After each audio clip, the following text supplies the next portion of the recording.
All right, guys, welcome. Welcome to another edition of the Entrepreneurial Development Podcast. I'm your host, C. Muzan. I'm here. Special guest in the building. I probably say that for a lot of people, but this one, I have a feeling, is going to be really special. She came as a referral, right? We talk a little bit about like how we got to get in contact. But my wife and you, Madi, went to the same boarding school. And that's how then with social media, we all get reconnected. And now we're here because this amazing woman is running a business, doing her thing, helping the community, writing books. Like, she is just doing it and making it happen. So without further ado, Madiana, welcome to the program. Thank you for coming on. Thank you so much. Thank you for having me. This is amazing. This is awesome. Absolutely. Cool. We're excited. Yeah, thank you. I'm excited. I'm excited to have you on because here's the thing. I'm always excited to talk to other entrepreneurs, right? People that are listeners, right? They listen to the podcast. They understand that, right? I believe that it's just a mindset thing. It's an entrepreneur mindset. Once you have it, meeting other people that have that same mindset, it's just awesome. So I know that we bring a lot of value from many different areas, and that's why you're here. And that's why you're here. So Thank you. I understand that it's like a selective process because, you know, we kind of hear this concept of it being entrepreneurs so often. Entrepreneur, this is something that I'm doing. I'm coming and ideas brewing, blah, blah, blah. Yeah. But I really kind of appropriate that when we have the resources that are coming in. Then I would say, okay, my labeling would be an entrepreneur because I'm generating profit from that. Before that, I would say that it's a hobby. There's nothing wrong with having a hobby. You gotta have some coins coming in. Okay? That's 1,000% correct, right? Like, there's a difference in being an entrepreneur and a successful entrepreneur, right? Just like, it's so funny. Exactly. You know, I hold a couple other podcasts, and one of the other podcasts I hold is called Perspectives, and we talked about this a few weeks ago. That like it's disrespectful, right? I believe as an entrepreneur, it's disrespectful for someone to call themselves an entrepreneur that doesn't put in the work that we put in as entrepreneurs. I just definitely like, if you're, and I made the example, I said, if you're a rec league basketball player, right? Like, that's just every Sunday you play in the rec league, right? That's just what you do. You can't call yourself a basketball player because LeBron is going to feel that you're disrespecting the craft because he has to train and work hard and eat right and sacrifice things to be a basketball player. And you wake up on Sunday and go to the gym, right? Those are two different things. And that's what we talk about. So, and you know, it's true because it's like, it's levels to it, right? So let's just say, when we say there's entry-level jobs versus it being mid-level versus it being executive versus it being corporate, there's various levels and degrees. So it's not for me to disrespect anybody that wants to enter any particular field or realm to say that what you're doing would it compare to that of someone that is graduated in their level, because you got to start from somewhere. Sure. But in that same respect, the labeling probably needs to change. Absolutely. Let's just say that I'm starting something, I'm getting something brewing, etc. You know, I had a great friend, not to disrespect this particular friend, but this is because I'm being honest and these are facts. And they were working at this business idea, and it was like, my business. And it had been like about 4 years. And nothing happened. You never generated any income, etc. And after a while, I had to have like a really candid conversation. If it's not obvious, I'm a pretty direct person. And I'm like, listen, dude, you're not generating any money. So for you to do the labeling of it being a business, I don't quite know that it's that. I think this is a hobby at this particular point. So you might want to kind of like restructure your thinking. Yeah. And then maybe if it's an application of that, then maybe like better things would ensue. So sure. How did they take that conversation? Like, how do they handle it? Not well, like most people don't. Like most, right? But like, hey, right? It's not our business. Exactly. I think people appreciate the fact that I'm going to be honest and direct. So as I live my you life should like be. that. So hey, As you whatever. should be. As you should be, right? Like, that's just Right. the way it's supposed to go, right? Like, we have too much like fake cover up stuff. Like, you have to be able to shoot straight Right. with people, and people have to be able to You gotta take be a it. straight shooter. Absolutely. You know, I mean, you must be tactful though, because I hate when people say that, of being like, tact is important. Absolutely. Directness is a good thing. So there's a difference between it, you know, of understanding what that looks like, because there always has to be a degree of sensitivity. And being that, you know, the majority of my business deals with youth development. So positive. And it's like, I know that you're a parent as well. So like, that's the process that you deal with in terms of you having soft hands versus firm hands. And it's like, I have to have a soft approach when it deals with working with people and when it comes to business, which is where I feel like we have so many opportunities that otherwise I surprise myself in terms of the opportunities that we're open to, just in terms of my approach. You know, it's like, I've realized that people work with those that they like. Absolutely. If I don't like you, I'm not investing in what you're doing. Absolutely. You know, I'm not applying resources. I'm not positively affecting your bottom line because I don't like you as a person. You know, so it's like, I work on developing that. And that said, I also work on developing how I approach people in conversations, of doing it the right way. It's like, I could be a straight shooter, but I have to be respectful. So absolutely, that's what it's about. Yeah. You get it. And that's why you're here on the show. Let's take it all the way back though, right? Like, give me the origin story, right? Like, give me who you are, like where you came from, how you got to this point. Let's start from the beginning. Oh, wow. Okay. So this is a storied history. So then let me try to give you the abridged version without talking for like 7 hours, because I'm a talker if it's not obvious. Most of us are. Like, as entrepreneurs, like, we're just used to kind of. Yeah. You have to definitely like network. So networking is like really the pinnacle of really being in this particular position. So, you know, you get really comfortable just speaking and like connecting with other individuals as well. So, you know, as long as you keep your ears open to listen, I think that you're good, you know. But to answer your question, I come from a West African background. So my parents both immigrated here because my dad went to Howard University to attain his MBA. Okay. And what's really interesting in that particular process was that my father was a consummate entrepreneur. Like, he rode an ice cream truck to knocking door on door, to giving snacks and selling plates. Like, he was that guy. Yeah. And then it ended up being, before he moved back to Africa, that he had an accounting firm. So he ended there. So we'd always seen a degree of entrepreneurship, and then him at least trying to get a slice of the American pie. Sure. The opposite would be my mother. And my mother just was a worker bee. She would go in, she worked hard, she saved every dime, total miser, and she was just that person. Yeah. And so it was a really interesting dichotomy, I think, for both myself, my sisters, and my brother as well, to really be able to see and pick up from, because it was all about balance. And if we know about Libras, I'm a Libra, just celebrated my birthday. And in that, we're all about balance. Happy belated. Thank you. It was lit. But you know, I'm a birthday person. Yeah. So like, we're literally all about balance too, and how we do things. Sure. And so I think for us, for the majority of us, we were able to pick up certain attributes from my father and attributes from my mother as well, that I think kind of carried us through.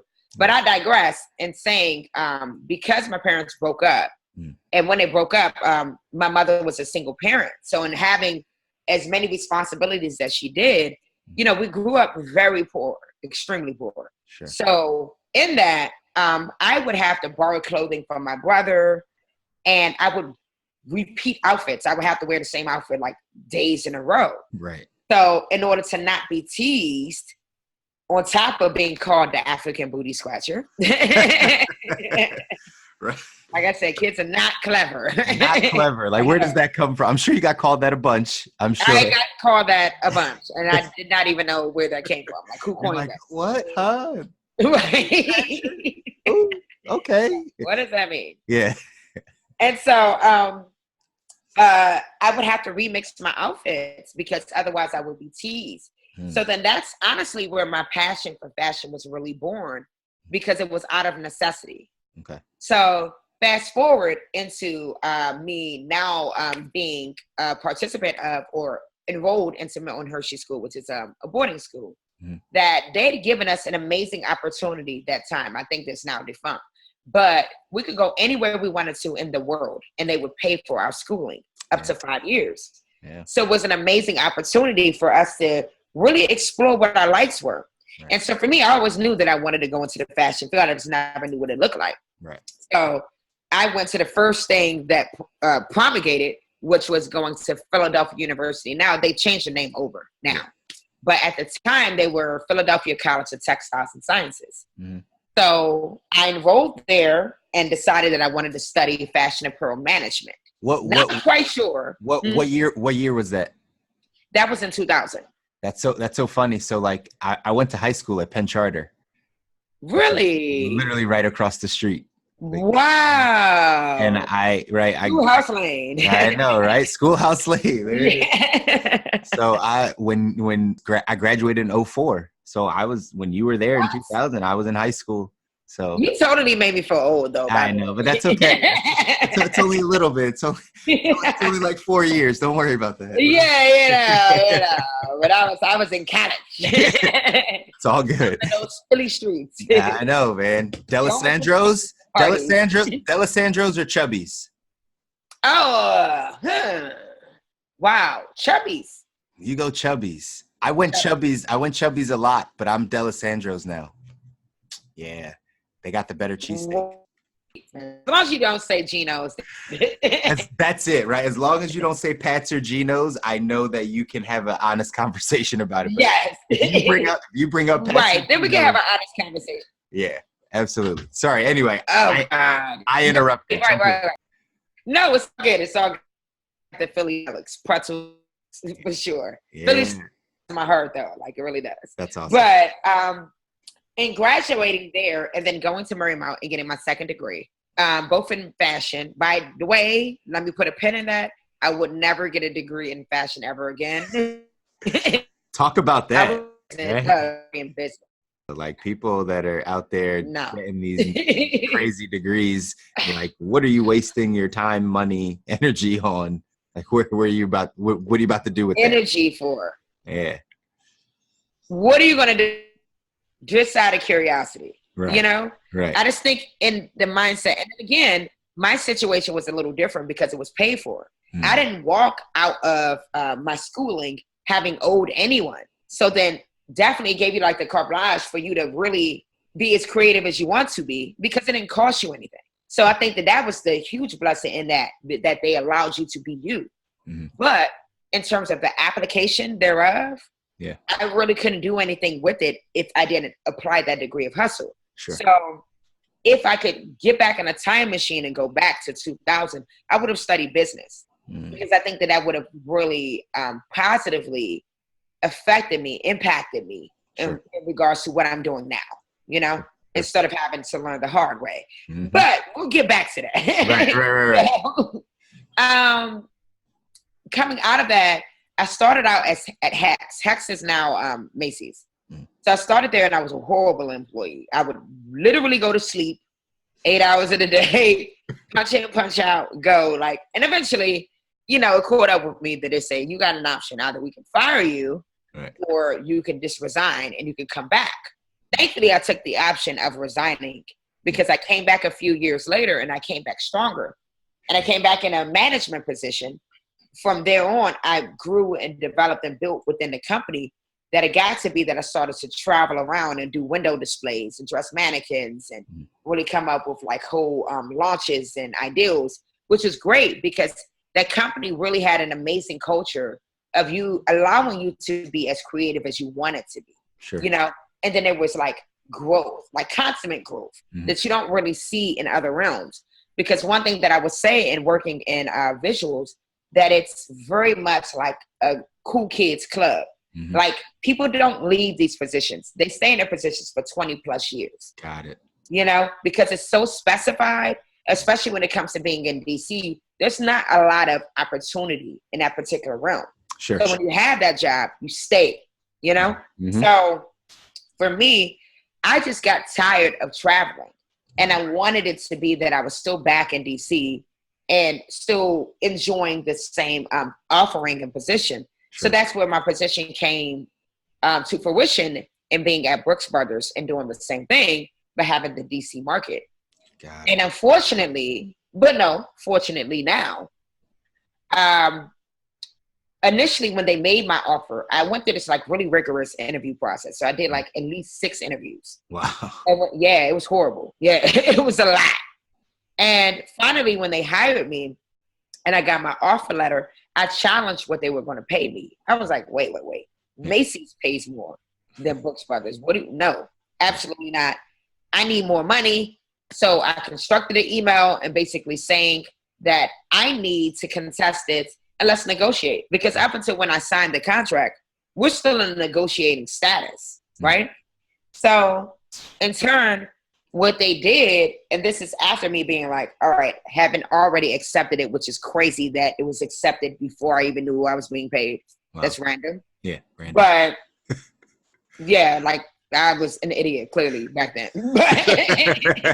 We live and we learn, right? We learn. You know, I was young and I was hungry. And so, literally hungry. Literally hungry. And it ends up being that they rescinded the offer because I challenged them. And so when they rescinded it, I said, wait. Based on reliance alone, you have to give me this job. I've already put my 2 weeks in for Macy's. I've already made the concessions for me to move back to DC. No. And so because they didn't want to get challenged with a lawsuit that they know they would lose, they gave me the job. But I already knew in my head that they were going to make it difficult for me. Sure. Because I've already made it difficult for them off the gate. Sure. And so the way that it works with that particular company, that there's a whole culture that comes along with Brooks Brothers. You have to dress a certain way. You have to talk a certain way. Like Brooks Brothers is your life. Right. It's very straight and narrow. And I'm very wavy. You know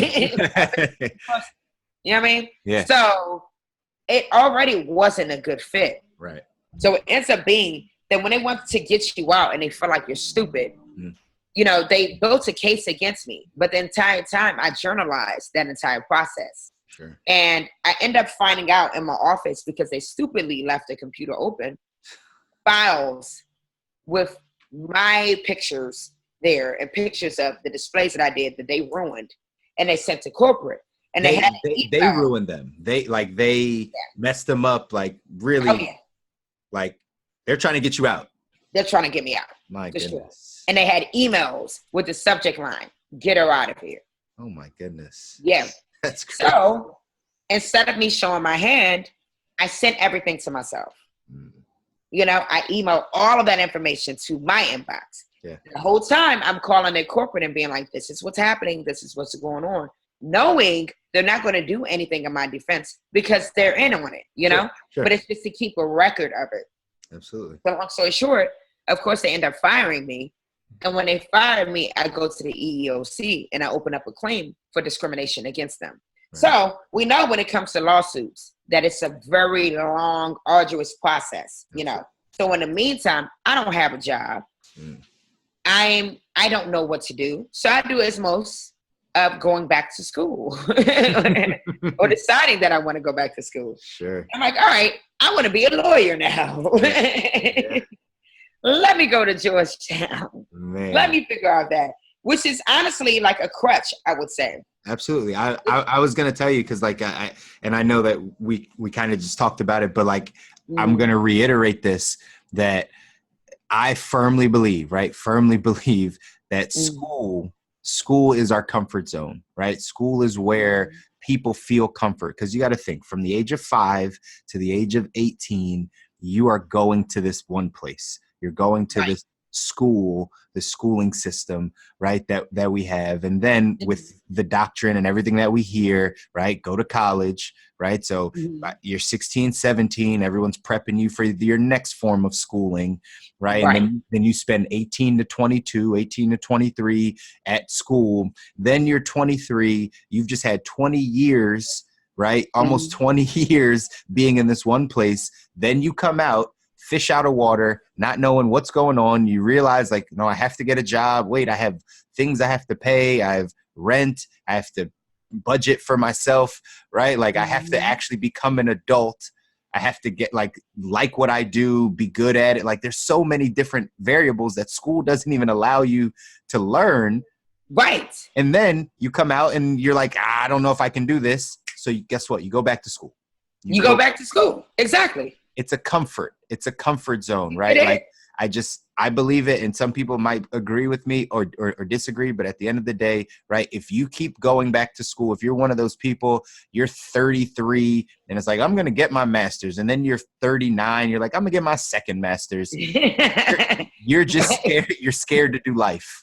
You're scared of life. You're scared to live life. Exactly. And it's like, that's the truth, because then there's like literal knowledge of me going to school and going and matriculating through that particular process and everything that I've learned along the way. Great. Okay. And then there's also what people say, streets knowledge, of you just living life. Absolutely. And then it's like, you're not going to be able to graduate to, I believe, the degree that you need to go to, of not, if you don't marry the two, of saying, I have this literal knowledge, but then now I'm educated from this life and this living life. It's the experiences that people need. It's the experience that you need to get you through, to understand how to deal with people, right? Like how to fail, how to get back up. Like you need to know those things. School cannot get you prepared for that. So when people just keep going back to school for more information that you could probably find online, you probably don't even need to pay anybody to get you that information. You don't. Right? Remember like Botanica encyclopedias back in the day? My mom had like the entire series. All of them, right? All like 8 of them. Oh my God. And it was like a full row of them. And everything we needed to learn, because, you know, my mom, God bless her, but like she only went through, like not completed a high school level of education. So we would ask her a question. And she'd be like, go to the encyclopedia. And I'm like, okay. That was it. We were brainiacs, though. Like, you had everything you needed to know. Read the encyclopedia. I get it. Right? Now we live in the original Google. That was. And now we live in the information age, and people haven't transitioned, right? The same type of schooling that was happening when encyclopedias and yellow pages for business, right, were in white pages to find people. When those things were popular, right? Like we're teaching people the same exact stuff right now, and we don't have any of those things. Those aren't even resources. So Madi, I could go all day about school, but back to you. Right. I know, right? Like we kind of like went tangent, like I get real. There's certain topics that we'll touch on. I'll get real passionate about, and school is one of those things because I feel like people they have their blinders on out there. They're not really paying attention to what's happening. That's right. Right? Like it's not setting them up for anything better. I was blind too. And then I went woke. Absolutely. And that's the process. And that's a great segue and a transition into because I always think about the entrepreneur has to get to a point where they're at their bottom. They're at their bottom. Yes. And then, the interesting thing is, because I have my book is 30 Days of Style, Crafts and DIY. Okay. And the way that it's structured is that it begins with my story, which ties into exactly what we're talking about. But one passage that I have that was important is, once you hit rock bottom, there's nowhere to go but up. That's it. And leaving out of Brooks Brothers was literally my rock bottom. I had $50 to my name. I still had a mortgage at that time, card note, etc. And when I tell you that I lost everything, I lost everything. Wow. We're talking foreclosure proceedings. We're talking my car getting snatched. We're talking me sleeping in my car before we got snatched. Like all of those things that I dealt with. Absolutely. And we're talking like having to take a bird bath in some random restroom. Like you name it, I dealt with that, And thankfully I had the support of a few key individuals within my life. But one of them being my sister, and I actually am at my sister's home right now. She's in the background. Hey, girl. What's up, sis? How are you? She said hello. Hey. She's a clown too. So we have a lot of fun together. I could tell. And so the thing was, I'm at her house and I'm crying because I'm at my worst. I'm like, oh, how horrible it is. Yeah. And she's like, listen. I'm like, girl, I got to go back to school. I just need to go back to school. That way I can take a loan and I could get some money and I could figure it out. She was like, is that really what you want to do? you're literally at a space right now, even though you don't see it, that you can do whatever you want to in your life. So everything you've spoken about, painted on a bridge, whatever it is that you want, you can now do. You can't look at this as though it's a deficit. This is a blessing. So what are you going to do with this blessing? I don't think that you need to go back to school. I think you need to fight. And so I was like, wow, okay. These are like spirited words, right? Yeah. So we take a piece of like loose leaf paper and we wrote down what our passions were. Like, what are we passionate about and what we can't live without? So it was columnized. So we did a divider down the center of the page. One half was that, one half was the other. And when we connected those resources, I realized that most thing that was prominent would be fashion and it would be youth.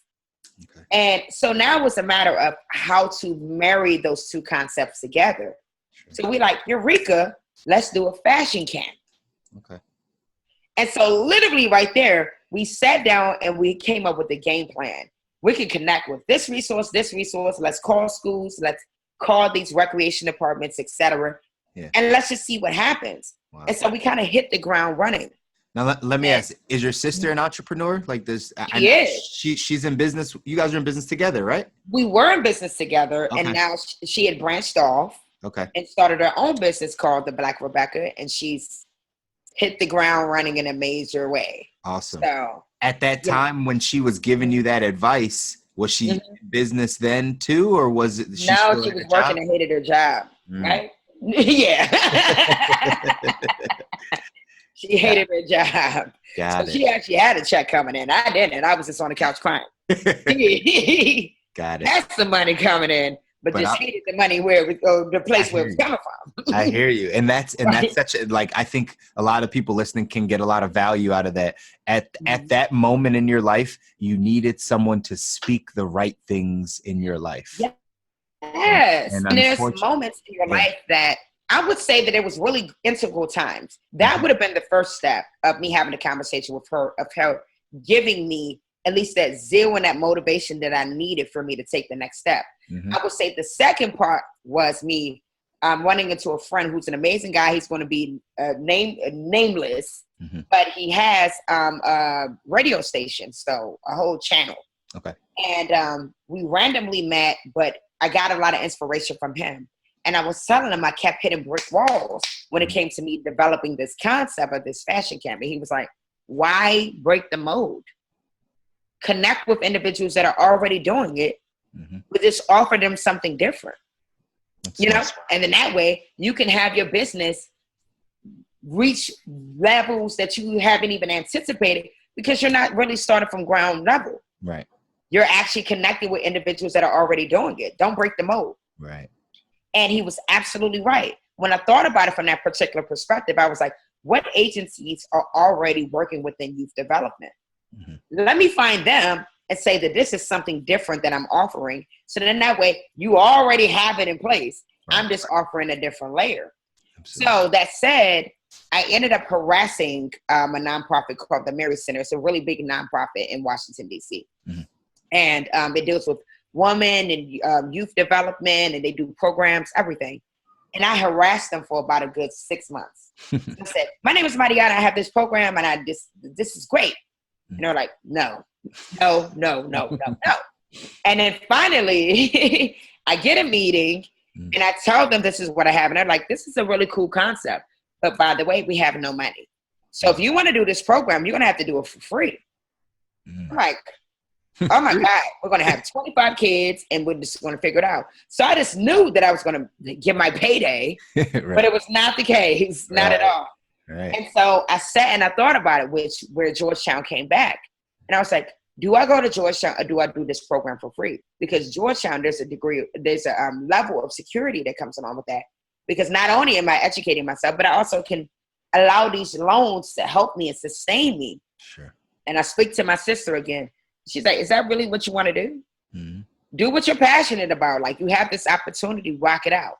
I was so grateful that I got that advice from her, because coming out of those 6 weeks, we found sponsors. So we had OPI sponsoring the nail polish. We had NYX Cosmetics sponsoring the makeup for our makeup classes. Wow. We had all of these amazing people coming in, like Natasha Ray, who like kind of coined, it was a foil version of manicures, Minx nails. Okay. So she was the first person to bring Minx nails to the East Coast.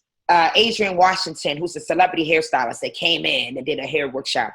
So we just really partnered with all of these amazing brands and people that came in and out of the kindness of their heart just donated their time and their resources. How did you find those people? Like, how did you get connected with them? Like, tactically, like, what did you do? Were you just DMing people? Were you calling? Were you asking for referrals? Like, what were you doing? Interestingly enough, my sister worked for Adrian Washington at that time, part-time. Okay. And so Adrian had a wealth of resources. So that's where he kind of came in, Natasha came in, etc. But then other than that, we just reached out. Yeah. We just called and we sent emails. Yeah. You'd be surprised what you get when you ask for it. That's absolutely true. Absolutely true. And we just asked. Yeah. And it wasn't really an era of social media. At that time, there wasn't even Instagram. There wasn't any of that. Right. We just had Facebook. So it was really sending letters and sending emails and researching and like reaching out to these individuals. And they just did it because they just got behind the concept and the idea of it. And from there, after our 6 weeks, we got a feature from NBC News of them saying, not your ordinary fashion camp. That's awesome. There you go. And they did an hour-long special where they just followed us around and just saw what we did in this particular dynamic. And thereafter, we got our very first contract. Okay. So our very first contract led to others. So wait, so let's backtrack. Mm-hmm. Before you got paid money, mm-hmm. They did. You said it was NBC, CNBC, NBC. NBC, yeah. NBC did a special on you guys mm-hmm. before you even made any money. Before we made any money. Man, that's hopefully people out there are listening, right? I gotta have this big business. I gotta make all this money. I gotta do this, and then I'll get the notoriety and the publicity, and all that'll come. Nope. You just got to be walking in your gifts. Walking in your gifts and walking in your passion. And randomly enough, I believe, Rebecca, you called NBC, didn't you? She sent them an email. She sent them an email about our concept, and they just jumped on it. That's awesome. Yep. And then they came in, and then that's what opened up doors for us. Yeah. So when we got our first contract, we just rocked it out. Mm-hmm. And when we rocked it out, because we did well with that contract, it led to others and others and others. And our business just steadily grew from there. Wow. And it's not to say that there weren't missteps, but right now we have 8 schools that we're working with, a recreation department that we're working with to do that I'm working with, mm-hmm. A weekend program that I'm doing, a book that I just launched, a book of poetry that we also launched for our youth, for our Fashion Against Violence initiative. Wow. So they have poetry that combats violence within their particular neighborhoods. So it just grew in exponential levels. How did you, like, what do you have to be thinking to spin it off to all those things, right? Like, you start here in the mm-hmm. passion, and then to have all these other things, like, are you thinking mm-hmm. about growth? Are you thinking these are just opportunities? Like, you always have to think about growth. Yeah. I think just, naturally, I overanalyze everything. Mm-hmm.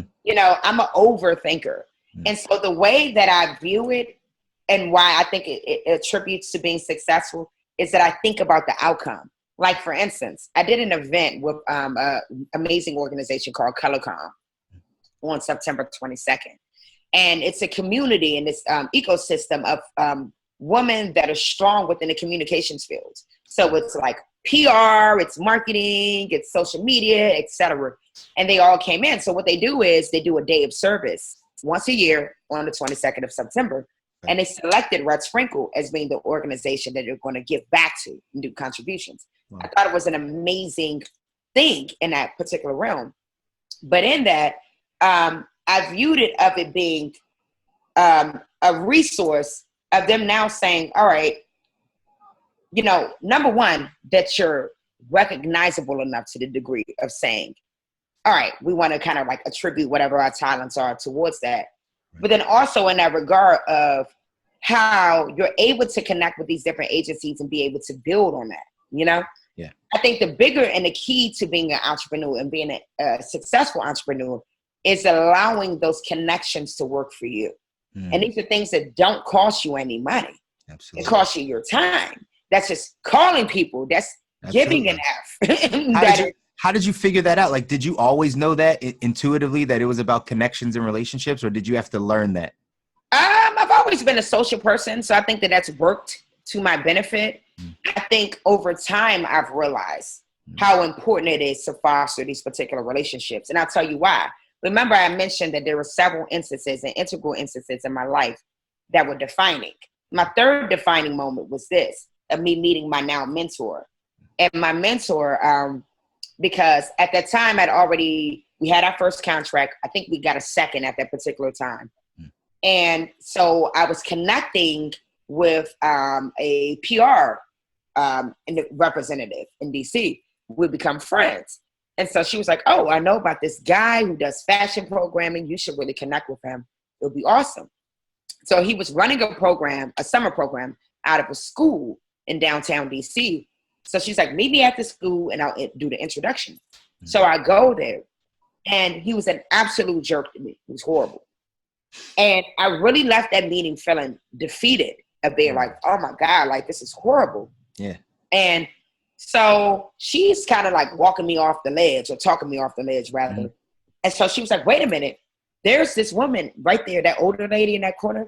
You need to get to know her. And I was like, okay. So I run over and I have a sheet of paper that has my name and my email and my number. And I'm like, hi, my name is Madi Margao, and this is what I do, etc. You know, I have a fashion program. She's like, you have a fashion program? I'm like, yes.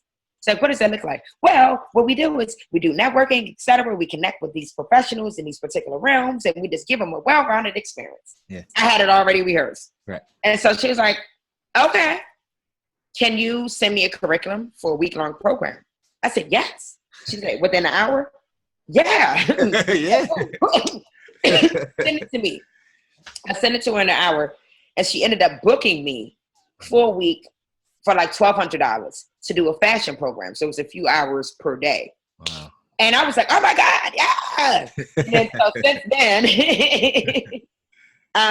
she had been my mentor. But she taught me, she was like, I'm going to show you how to write grants.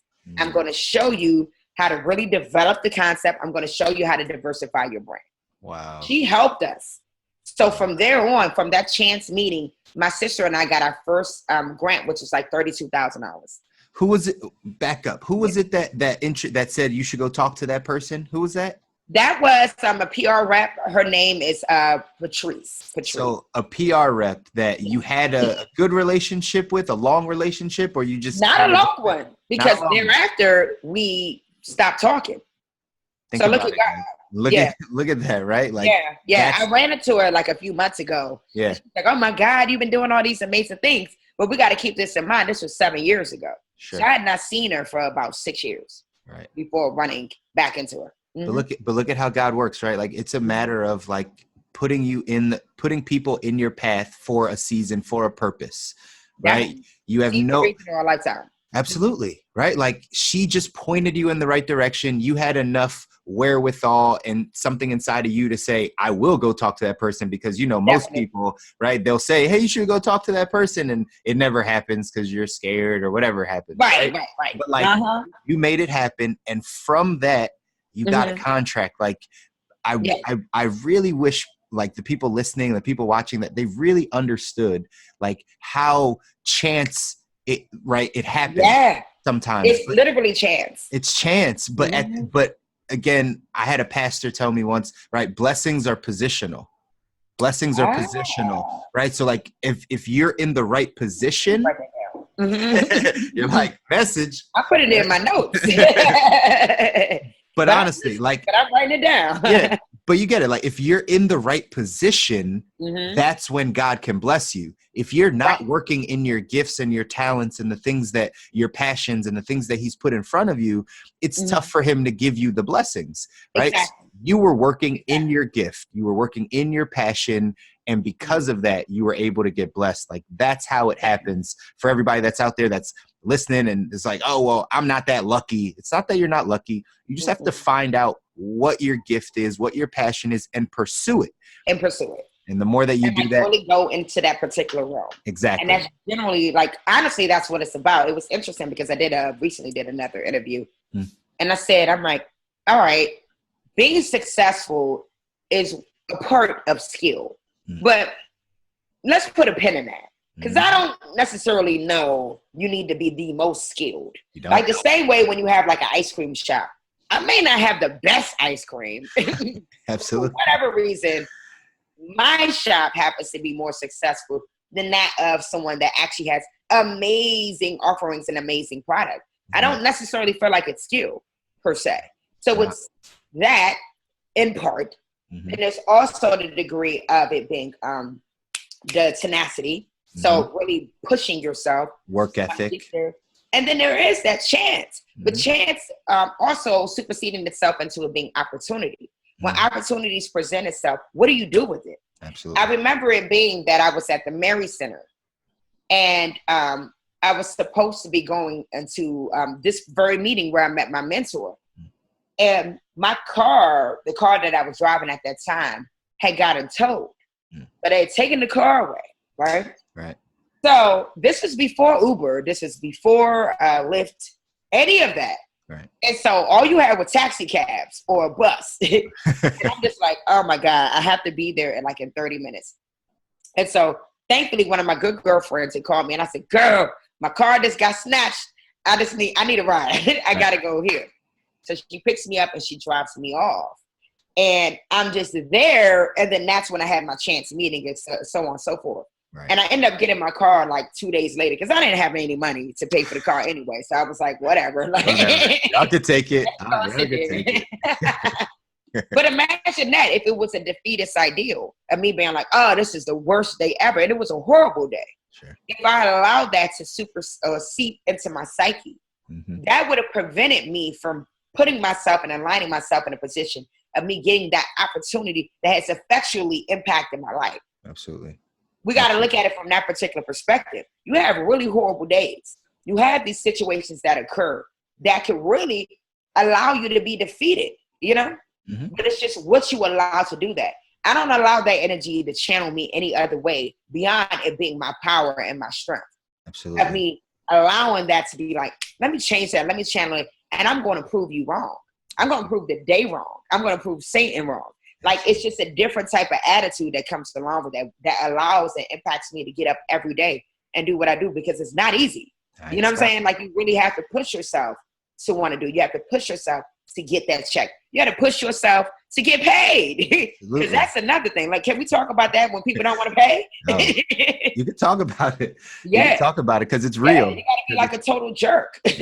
Yeah, you just have to you have to set your standards and make sure people when you're a business owner, when you're an entrepreneur, it's about you and the service you provide, your value. People have to reciprocate, right? They have to pay you what you're worth, whatever it is that you're asking for. And I know people do drag their feet on that stuff. So they drag their feet, but I'm the one hello. I'm here. Right? I hear you. I'm here. Excuse me, invoice 00112335 is still outstanding. I hear you. So I got a mortgage. You get what I'm saying? I get you. Now we've talked your journey, Madi. We got from the origin to now. Let's talk specifically about the business, right? Talk to me about Red Sprinkle. What's your day to day? What are you doing? Where are you trying to get to? What are you pushing towards? Oh, wow. Well, honestly, what I'm pushing towards, that's coming ahead. So let me revert back. Yeah. So essentially what we do is we focus on providing career options within the fashion, beauty, and entertainment industries for our participants. Okay. So what that looks like is just really having a marriage of 3 separate concepts. So that is introduction. So introduction leading to being testimonials from various figures and archetypes within specific and specified facets of all separate entities, and then being able to speak to our youth. The other is practical, of them showing the craft. So for instance, if I happen to be an expert in wig making, I'm showing you how to make a wig. Sure. And then the last portion is freedom. So freedom is the application of what we've learned and then being able to mimic the same thing but make it better.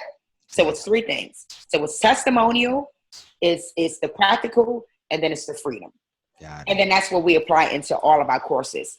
So we run programming every day, well, 6 days a week, Monday through Saturday, Sunday of rest, okay, in church. There we go, David. And as I mentioned before, we're at 8 different locations as well. So I operate from a level of it being elementary all the way through high school and going into college. And then where I see is that not only do I want to develop our leg of us having our books that we have that we're really pushing, but then also I want us to be credentialed where we have a school. So something equivalent to it being like beauty school. Sure. That you leave out with a license. So I'm going through that process right now of us building that up, that we go back into the schooling systems and that we're able to provide cosmetology licenses. We're able to provide similar to being like woodwork or when it comes to auto mechanics, that sort of thing. It being the same way when it comes to fashion, design, and beauty. So that's crazy. That's awesome. That's what I see, you know what I mean? That's awesome, right? Giving back, right? Making sure that the youth are learning these new skills, learning things that will help them that you probably wanted to know or you innately knew that now you can give to somebody else. Definitely. It's going to be one so thing important. That's really important to say, Chris, without cutting you off, is my programs are free.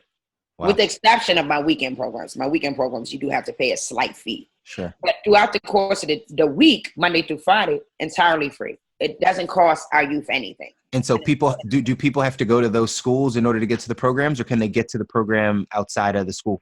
They can get to the program outside of the school because that's where it comes into me having partnerships with agencies. Okay. Like, for instance, over the summer, there were 3 separate agencies that we work with. That's the Department of Employment Services, that's East of the River Family Strengthening Collaborative, and there's Far Southeast Family Strengthening Collaborative. So they provide the resources to us by way of grants, which in turn allows it to be free programming because there's no need for us to solicit those resources to our participants or families.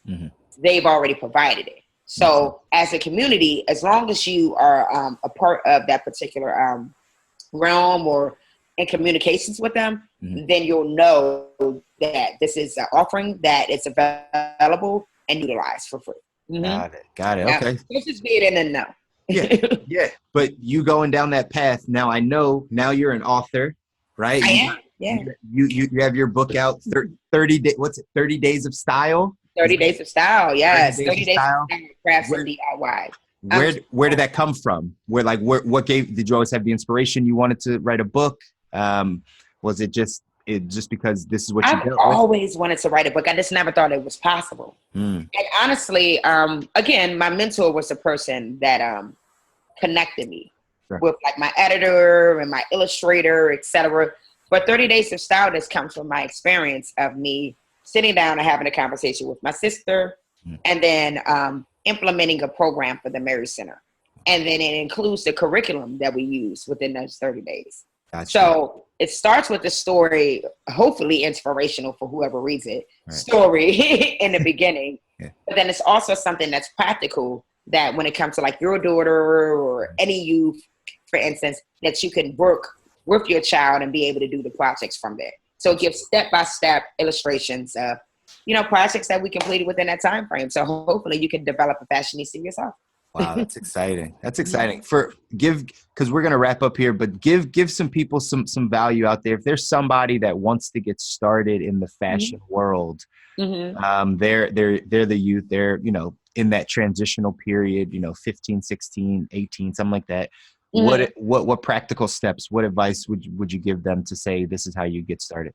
Well, the advice that I would give anybody would be create a vision board. Number one. Vision boards can be either words. For me, I only have words on there. What I deem to be milestones for me. So it always happens to be something that's going to push me beyond my comfort level. It can't be something that I say that it's achievable. It has to be beyond that, And I write, buy a new house, buy a new car, like all of these different things. And so what happens in that is that you're tripping your mind into thinking, it's the concept of visualization. That if I see it in front of me, that everything else in my life manifests and appropriates itself of you actually receiving what you're looking for.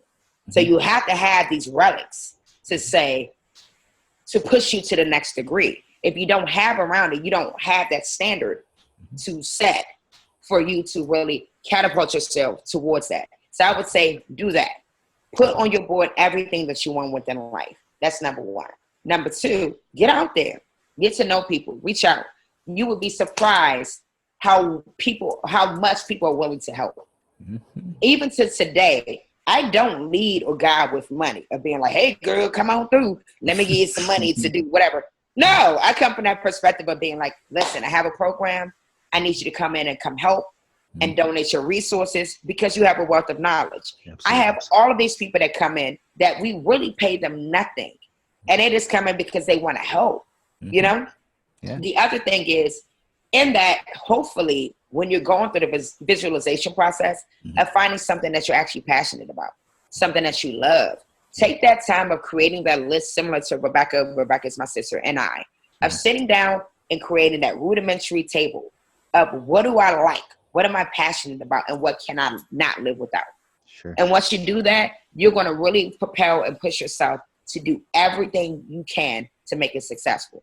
That's awesome. Those tips are it, right? Like the visualization part is everything. People don't understand that you manifest, right, what you think.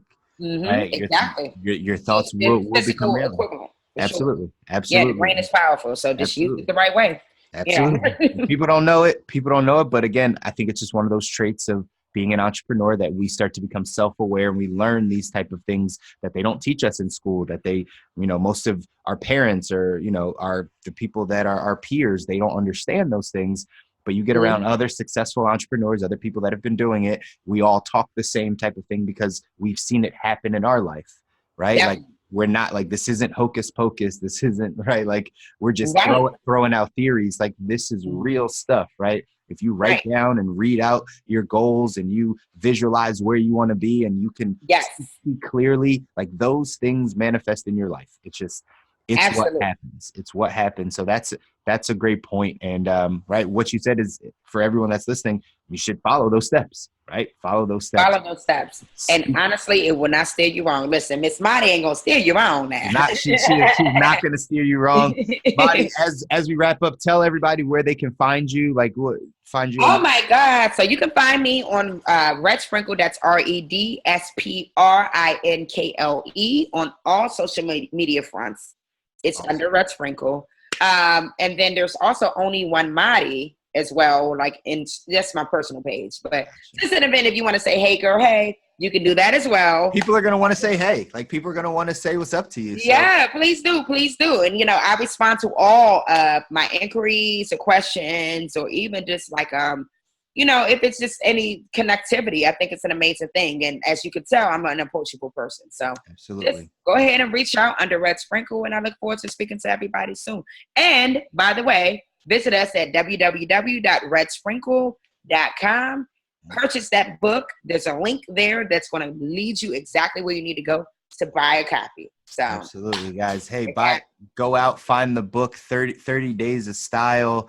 Yeah. Visit her, say what's up, right, guys? The reason why we do this, you've heard me say it over and over again. We're building community here, right? We want to be of value. Everyone I bring on this show, I know that we just want to be of value to somebody out there. We want to help. We have a mission to get out, the things that we know. So reach out, message Madi. Right? Say what's up, ask her a question, leave some questions in the comments, whatever you guys got to do. We want to build community and help you guys out. But Madi, I appreciate you spending time with us here on Entrepreneurial. Thank you. Listen, it's been so much fun, Chris. Absolutely. It's been awesome. It's been a really dope interview. Absolutely. I appreciate it. But we're going to sign off. So until next time, guys, I'll catch you on the Entrepreneurial Development Podcast. You guys take care. Stay blessed. Thank you.